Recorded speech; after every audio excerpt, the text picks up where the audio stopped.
Баршаңызға сәлем. Термомикс көмегімен сіз кез келген ботқаны, яғни кашаны оңай әрі тез дайындай аласыз. Бүгінгі рецепт сұлы ботқасына арналады, яғни овсяная каша.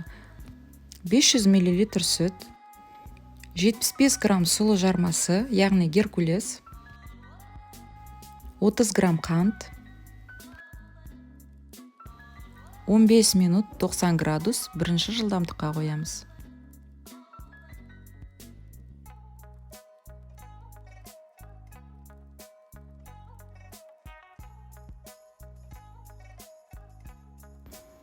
Термомиксің болған қандай рахат. Таңғы асқа әртүрлі жармалардан дайындалған ботқа денсаулыққа өте пайдалы.